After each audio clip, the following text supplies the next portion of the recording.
ہمارے اندر اس وقت تک نیکی نہیں آ سکتی جب تک کہ ہم دوسروں کے غموں کو نہ دیکھنا شروع کریں۔ مسئلہ یہ ہے کہ ہم اپنی تکلیف اور اپنے غم کو تو بہت دیکھتے ہیں، لیکن دوسرے کے غم سے غمگین کم ہوتے ہیں، دوسرے کی خوشی کو خوشی بنا کر نہیں لیتے۔ یہ کمزوری انسان کی ایسی کمزوری ہے جو اس کے اندر انانیت کی وجہ سے، خود غرضی کی وجہ سے، نفس پرستی کی وجہ سے یا دلوں کی بیماری کی وجہ سے ہوتی ہے۔ جس طرح ہمارے جسم کو بیماری لاحق ہوتی ہے، اسی طرح ہمارے دل کو بھی بیماری لاحق ہوتی ہے۔ اگر جسم کے اوپر پھوڑا ہو، پھنسی ہو، اسکن ڈیزیز ہو یا اس کے علاوہ کوئی بھی ظاہری فزیکل ڈیزیز ہو، بیماریاں ہوں جسمانی، تو انسان اس سے جوجھتا ہے، اس کو جھیلتا ہے، اس کا علاج کراتا ہے۔ ایسے ہی ہمارے دل کے اوپر بھی بیماری لاحق ہوتی ہے، ہمارا دل بھی مریض ہوتا ہے، اس میں بھی پھوڑے پھنسیاں نکلتی ہیں، اس میں بھی اندر ڈیمیج ہوتا ہے، اس کے اندر بھی بیماریاں سرایت کرتی ہیں، وہ بھی خراب ہوتا ہے۔ اس کی خرابیاں الگ ہیں جو جسم سے مختلف ہیں، لیکن وہ ہیں جو انسان کو اس کے وجود کے اندر، اس کے کردار کے اندر، اس کی شخصیت کے اندر بیکار کر دیتی ہے، معطل کر دیتی ہے، خراب بنا دیتی ہے۔ ہم دل کے اندر کبھی دوسرے کے سلسلے میں وہ حسد اور کینہ اور بغض رکھتے ہیں جو ہمارے دل کو مارتا چلا جاتا ہے، کمزور کرتا چلا جاتا ہے۔ اس سب کا علاج یہ ہے کہ دوسرے کی خوشی کو خوش ہونا اور دوسرے کے غم کو بانٹنا۔ یہ وہ صفت ہے، یہ وہ بات ہے جس کو نیکی کا معیار بنایا گیا ہے۔ یہاں میں آپ کو ذرا توجہ دلا کر یہ بات سمجھانا چاہتا ہوں کہ ہمارے دین اسلام میں جو نیکی ہے، بر، اچھائی، بھلائی، نیکی، گڈنس، رائٹیسنس، اللہ کے قرب کو حاصل کرنے والے کام اور چیزیں، ان میں جو سب سے بڑی بنیاد ہے اور سب سے اصل اسپرٹ ہے وہ یہ ہے کہ دوسرے کو اپنا بنا لینا، دوسرے کے غم کو اپنا غم سمجھنا، ہمدرد ہو جانا، غمگسار ہو جانا، معاون بن جانا، رحم دل ہو جانا، نرم ہو جانا۔ یہ جو صفات ہوتی ہیں یہ انسان کو اعلیٰ کردار پر لے کر جاتی ہیں، جو اخلاق کا معیار بھی ہے اور ساتھ ہی ساتھ نیکی کی بنیاد بھی ہے۔ لن تنالوا البر حتى تنفقوا مما تحبون۔ اللہ نے بڑی شدت کے ساتھ، کیٹیگوریکل ڈینائل کے ساتھ یہ بات کہی ہے کہ نیکی کو تم پہنچ نہیں سکتے، نیکی کو تم حاصل نہیں کر سکتے، نیکی کو تم پا نہیں سکتے، نیکی کو تم چھو نہیں سکتے یہاں تک کہ تم ان چیزوں کو خرچ کرو جو تمہاری محبوب ہے۔ یعنی انسان اپنی پسند کی ہوئی چیز میں دوسروں کو شریک کرے، جو چیز اس کو محبوب ہے، جو چیز اس کو پسند ہے، جو چیز اس کی اپنی ہے، اس سے وہ دل و جان سے محبت کرتا ہے، اس کو وہ دوسروں کے لیے قربان کرے، اس کو وہ دوسروں کے لیے خرچ کرے۔ جو چیز ناقابل استعمال ہو جائے، جو چیز ہماری پسند سے باہر ہو جائے، اس کو خرچ کر دینا، کیا خرچ کرنا ہے، اس کو دوسروں کو دینے میں کیا بڑا کام ہے۔ جو ہمیں پسند ہے، جس سے ہمیں لگاؤ ہے، جس سے ہمیں محبت ہے، جس کی چاہت ہے، اس کو دینا دوسروں کو شریک کرنے کے لیے، اس نعمت میں دوسروں کو شامل کرنے کے لیے، اپنی نعمت میں دوسروں کو شریک بنانے کے لیے، یہ چیز ہے جو انسان کو نیکی کے معیار پر فائز کرتی ہے۔ وَلَكِنَّ الْبِرَّ مَنْ آمَنَ بِاللَّهِ وَالْيَوْمِ الْآخِرِ وَالْمَلَائِكَةِ وَالْكِتَابِ وَالنَّبِيِّينَ وَآتَى الْمَالَ عَلَى حُبِّهِ ذَوِي الْقُرْبَى وَالْيَتَامَى وَالْمَسَاكِينَ وَابْنَ السَّبِيلِ وَالسَّائِلِينَ وَفِي الرِّقَابِ۔ اللہ کے ہاں نیکی اللہ پر، رسولوں پر، کتاب پر، فرشتوں پر، نبیوں پر ایمان لانے کا نام ہے، اور اصل نیکی یہ ہے کہ آدمی مال کی بے پناہ محبت کے باوجود، مال کی چاہت کے باوجود، مال کو جمع کرنے کی حرص کے باوجود وہ خرچ کرتا ہو، رشتہ داروں کو دیتا ہو، یتیموں کو دیتا ہو، مسکین کو دیتا ہو، مسافر کو دیتا ہو، سواریوں کو دیتا ہو، گردنوں کو چھڑانے اور آزاد کرانے میں مال کو خرچ کرتا ہو، مختلف جگہوں پر وہ اپنے مال کو لگاتا ہو، مال کی حرص اور لالچ اور محبت کے باوجود۔ اسی وجہ سے حضور صلی اللہ علیہ وسلم نے ایک حدیث میں فرمایا کہ اصل انفاق، اصل خرچ کرنا یہ ہے وَأَنْتَ صَحِيحٌ شَحِيحٌ تَخْشَى الْفَقْرَ وَتَأْمَلُ الْغِنَى۔ اعظم ترین اور بلند ترین صدقہ یہ ہے کہ تم خرچ کرو اس حال میں کہ تم صحت مند ہو، مال کی خوب لالچ رکھتے ہو، مال جمع کرنے اور دوڑ دھوپ میں لگے ہو، فکر کر رہے ہو اور مال جمع کر رہے ہو، اسٹرگلنگ، تم اسٹیج میں ہو جہاں پہ تمہیں اپنا مال بنانا ہے، بڑا بننا ہے، ایک بڑا تم نے ایم رکھا ہوا ہے، اسٹرگل سے گزرتے گزرتے تم ایک پوزیشن تک پہنچنا چاہتے ہو، بڑا مالدار بننا چاہتے ہو، تمہیں غریب ہو جانے کا ڈر بھی ہے اور مالدار بننے کی خواہش اور فکر بھی ہے، اس حالت میں جب تم اپنے مال میں سے نکال کے اللہ کی راہ میں دیتے ہو تو اس کا مطلب یہ ہوتا ہے کہ تم اللہ کی محبت کو، دوسرے بندوں کا خیال تمہارے اندر اپنے مال کی محبت سے بڑھ کر ہے۔ تم جس چیز کو چاہتے ہو، پسند کرتے ہو، محبت کرتے ہو، جس سے تمہارا دل جڑا ہوا ہے، تم اس کے اوپر دوسروں کو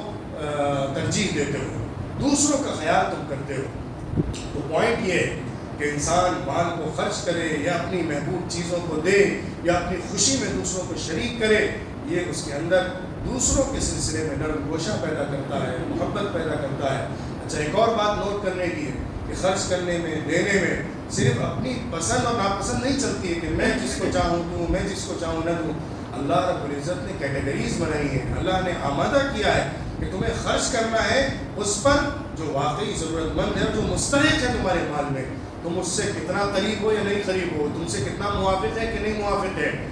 تم رشتہ داروں کو دو، رشتہ داروں سے زیادہ تر انبن رہتی ہے، رشتہ داروں میں ذرا کھٹ پٹ رہتی ہے اور رشتہ داروں میں ایک ریس بھی رہتی ہے، کون آگے بڑھ رہا ہے، کون کم بڑھ رہا ہے۔ ان سب کے باوجود تمہیں احسان کرتے رہنا ہے اپنے رشتہ داروں کے ساتھ، اس کا مطالبہ کیا گیا ہے۔ حضرت ابوبکر صدیق رضی اللہ عنہ نے جب قسم کھا لی تھی کہ مصباح ابن اسال پر خرچ نہیں کریں گے، ان کو جو وہ ماہانہ دیا کرتے تھے یا کچھ ان پر خرچ کیا کرتے تھے اس کو روک لیں گے، جب کہ وہ اس غلط پروپیگنڈے سے متاثر ہو گئے تھے کہ جس میں ان کی بیٹی حضرت عائشہ صدیقہ رضی اللہ عنہا پر تہمت لگائی گئی تھی، غلط الزام لگایا گیا تھا، اور جو واقعہ افک مشہور ہے سورۃ النور میں اس کو بیان کیا گیا ہے۔ تو اس موقع پر حضرت ابوبکر رضی اللہ عنہ نے ناراض ہو کر کہ یہ جس پر میں خرچ کرتا رہتا ہوں، جس پر میں برابر احسان کرتا رہتا ہوں، وہ میری بیٹی پر، حضور کی بیوی پر اس طرح کے الزام میں شریک ہو گیا ہے۔ اللہ نے ان کی قسم کھانے پر اور ان کے مستحق کو مال نہ دینے کے سلسلے میں قرآن میں آیت نازل فرمائی، وَلَا يَأْتَلِ أُولُو الْفَضْلِ مِنْكُمْ وَالسَّعَةِ أَنْ يُؤْتُوا أُولِي الْقُرْبَى وَالْمَسَاكِينَ وَالْمُهَاجِرِينَ فِي سَبِيلِ اللَّهِ۔ اللہ نے قرآن میں یہ بات نازل فرمائی کہ تم میں سے جن کو فضل ہے، جن کو مال ہے، جن کو کچھ نعمت حاصل ہے، وہ لوگ یہ قسم نہ کھا لیا کریں کہ مال خرچ کریں گے رشتہ داروں پر یا مسکینوں پر، ہجرت کرنے والوں پر مال خرچ کرنے کے سلسلے میں قسم نہ اٹھا لیا کریں کہ نہیں دیں گے، کہ مال نہیں خرچ کریں گے ان پر۔ ہماری ذمہ داری ہے کہ تم خرچ کرتے رہو۔ حضرت ابوبکر نے استغفار کیا اور فوراً پلٹے اور کہا نہیں، میں اللہ کے راستے میں مصباح کو دیتا رہوں گا، چاہے وہ اس طرح ہمارے دل آزاری کر رہے ہوں، ہمیں تکلیف پہنچا رہے ہوں، لیکن پھر بھی میں ان کے ساتھ احسان کروں گا۔ یہ اخلاق کا وہ بلند معیار، یہ وہ درجہ کہ جس میں انسان اپنے آپ کو، اپنے دل کو، اپنی خواہش کو مار کر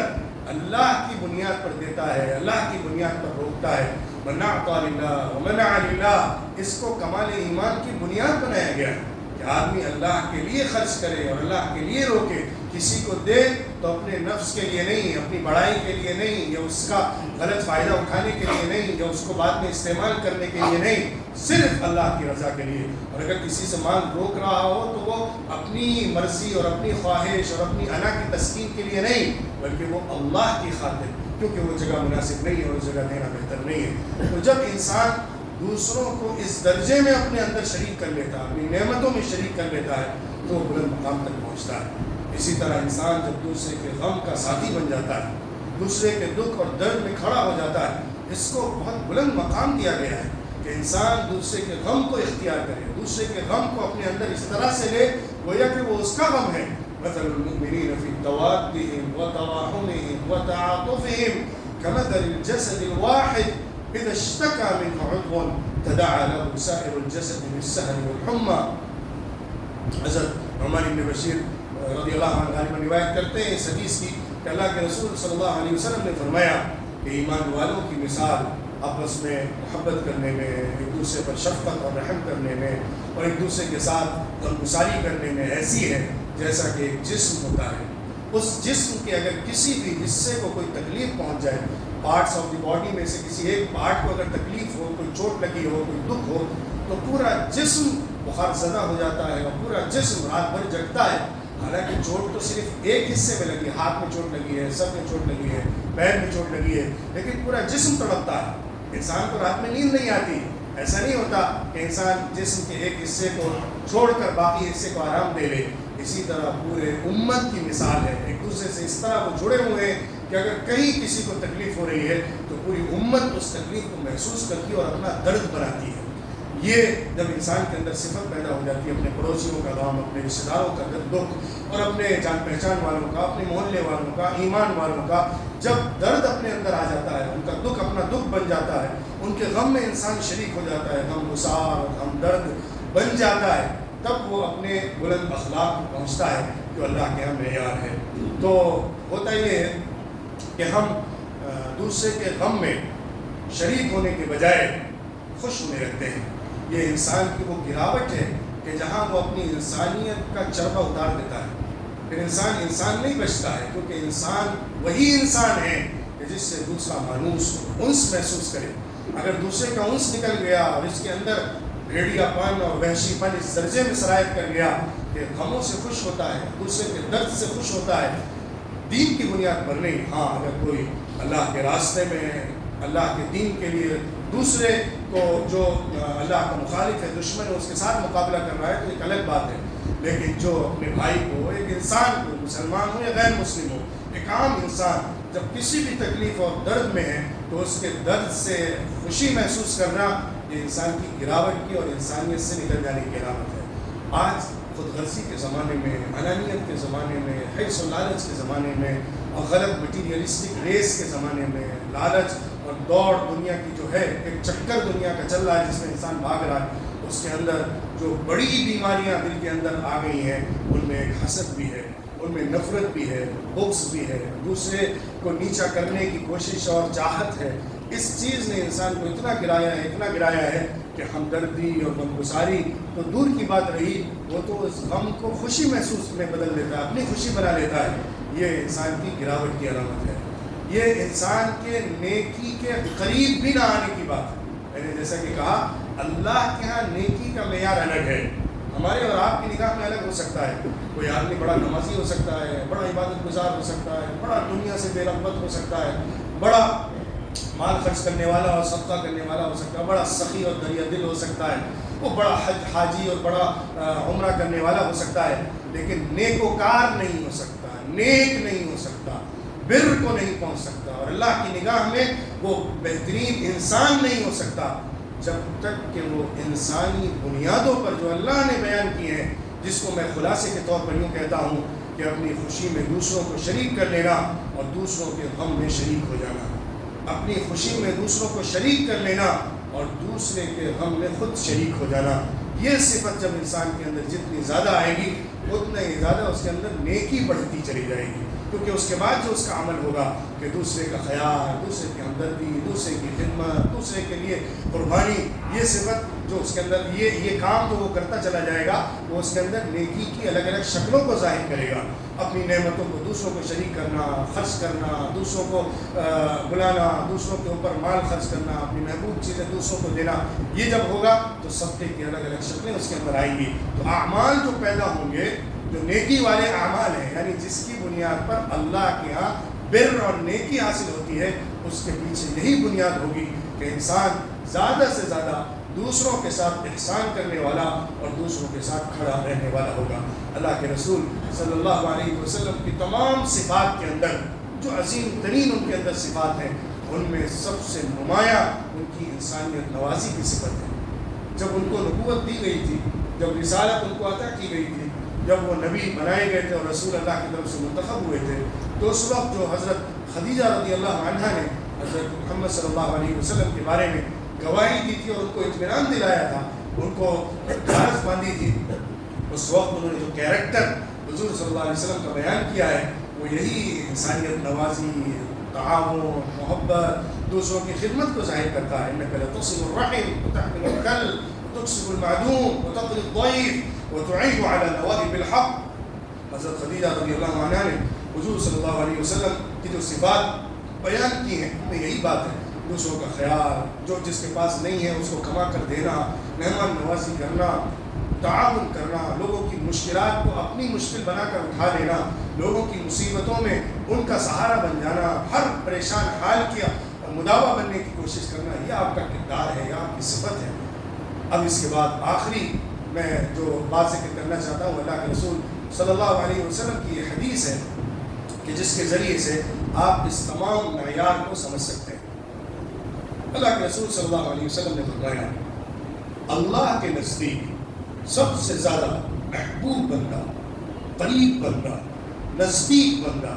وہ ہے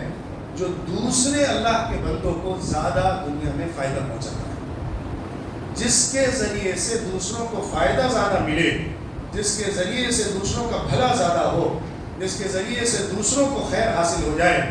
اسی بنیاد پر اللہ کے ہاں اس کو قرب ملتا چلا جاتا ہے۔ انفعهم للعباد، اللہ کے بندوں کے لیے نفع بخش کتنا ہے، فائدہ مند کتنا ہے، اس کے ذریعے سے نقصان نہ ہوتا اور کسی کا فائدہ ہوتا ہو۔ تو ہم اس نقطۂ نظر سے اپنی زندگی کا جائزہ لیں، اپنے غموں سے نکل کر اپنی آسانیوں اور نعمتوں کو تلاش کریں، اور اپنی زندگی کے اندر دوسروں کے غموں کو دیکھ کر ان کا سہارا بننے کی کوشش کریں، اللہ کا شکر بجا لائیں، اور اللہ نے جس چیز سے محفوظ رکھا اس پر اس کا انتہائی احسان مانیں، اور دوسروں کو جو اللہ نے جس طریقے کی بھی آزمائش یا تکلیف میں رکھا ہے اس میں ان کا سہارا بننے کی کوشش کریں۔ اس کے بہت فائدے ہیں، میں ان تمام باتوں کو نہیں لا سکتا کہ اس میں اس کی دعائیں حاصل ہوں گی، فرشتوں کی دعائیں حاصل ہوں گی، اللہ رب العزت اس کو مصیبتوں سے بچا لے گا، اللہ خاص طور پہ ایسے فرشتوں کو معین کرتا ہے جو اس کے لیے دعا کرتے رہتے ہیں جب تک کہ بندہ دوسرے کی مدد میں لگا ہوتا ہے، بلکہ اللہ خود اس کی مدد پر اتر آتا ہے جو دوسرے کی مدد میں ہوتا ہے۔ کتنی ہی باتیں ہیں جو حدیث میں ہم کو بتائی گئی ہیں، انسانیت نوازی کی، ہمدردی کی، دوسروں کی خدمت کی، تعاون کی، نیکی کے کاموں میں یا بھلائی کی چیزوں میں، یا دوسرے کے دکھ اور درد میں اس کے ساتھ کھڑے ہونے کی جو فضیلتیں اور جو باتیں بیان کی گئی ہیں، ان سب کا خلاصہ صرف یہ ہے کہ اگر آپ نیک بننا چاہتے ہیں، اللہ کے محبوب بننا چاہتے ہیں، آخرت میں سب سے بڑے کامیاب ہونا چاہتے ہیں، اور سب سے نزدیک رسول اللہ صلی اللہ علیہ وسلم کے ہونا چاہتے ہیں، تو اس کے لیے تمام دیگر فرائض کو پورا کرتے ہوئے اپنے آپ کو اس چیز میں ممتاز کرنا پڑے گا کہ دوسروں کو زیادہ سے زیادہ فائدہ ہو اور دوسروں کا بہتر سے بہتر تعاون کیا جائے۔ اسی بنیاد پر ہمیں بلند مقام بھی مل سکتا ہے اور کامیابی بھی حاصل ہو سکتی ہے۔ اللہ رب العزت ہم سب کو سچا پکا صحیح معنوں میں مسلمان بنائے، جو باکردار مسلمان ہوں، با اخلاق مسلمان ہوں، ہمیں ان تمام بیماریوں سے نجات عطا فرمائے جو دل میں آ جاتی ہیں، چاہے حسد کی ہو، بغض اور نفرت کی ہو، عداوت کی ہو یا جلن کی ہو۔ اللہ ہم سب کو اعمال ایسے کرنے کی توفیق عطا فرمائے کہ جس کے ذریعے سے ہمیں دنیا کا بھی فائدہ اور آخرت کا بھی فائدہ ہو، دوسروں کا بھی بھلا ہو اور اللہ کی رضا بھی حاصل ہو، اور اللہ ہم سب کو جنت میں بلند مقام اور بطور خاص رسول اللہ صلی اللہ علیہ وسلم کی صحبت عطا فرمائے۔ آخر دعوانا ان الحمد للہ۔